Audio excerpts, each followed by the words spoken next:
ভোরবেলা থেকে যে খবরটা শোনা যাচ্ছে যে কুমার চোখের সামনে রূপনারায়ণ হয়তো ভেঙে গিয়েছে বলে, এই খবরটা একদমই সত্যি না। কুমার চোখের সামনে একটি লক গেট ভেঙে গিয়েছে, আর লক গেট দিয়ে যে জল ঢুকছে অনবরত, ওটার কোথায় এখনো পর্যন্ত জানা যাচ্ছে। আর এবং আপনারা আমাদের এই ভিডিওটা দেখুন। এই যে দেখতে পাচ্ছেন রূপনারায়ণের চিত্রটা কুমার চোখের সামনে আপনাদের কাছে তুলে ধরছি, যেটা সকাল থেকে আপনারা শুনছেন যে এই জায়গাটি ভেঙে গিয়েছে। একদমই ভুয়ো খবর এটি। দেখতেই পারছেন এখনো পর্যন্ত কোনো রকম ভাঙার কোনো সম্ভাবনা দেখা যাচ্ছে না। আর যে সুইচ গেটটার সামনে দিয়ে জল বেরোচ্ছিল, আগামীকাল আপনারা দেখেছেন হয়তো অনেক রকম নিউজে, সেই সুইচ গেট দিয়ে এখনো পর্যন্ত জল বেরোচ্ছে অনবরত।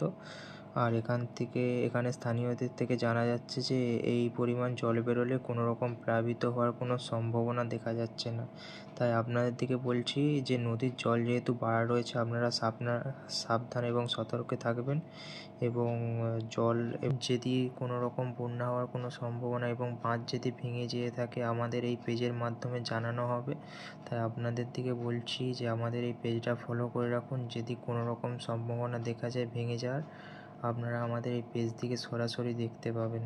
সঠিক তথ্য নিয়ে আপনাদের দিকে জানাবো যে যদি কোনো রকম সমস্যা দেখা দেয় এরকম ধরনের, এবং সাবধান এবং সতর্কে থাকুন। আর আমাদের এই পেজের সঙ্গে জড়িত থাকুন। যদি কোনো রকম খবর পাওয়া যায় ভাঙার, আমাদের পেজের মাধ্যমে সরাসরি জানানো হবে। আমাদের এই গ্রামের পেজটা ফলো করে রাখুন। আর আমাদের এই গ্রামের পেজ থেকে আশেপাশের যেসব গ্রামগুলো রয়েছে দেখছেন, ওদের থেকেও বলা হচ্ছে যে আপনারা সতর্ক হয়ে থাকুন। এবং নদীর জল যেহেতু বাড়া আছে, ভাঙলেও ভাঙতে পারে।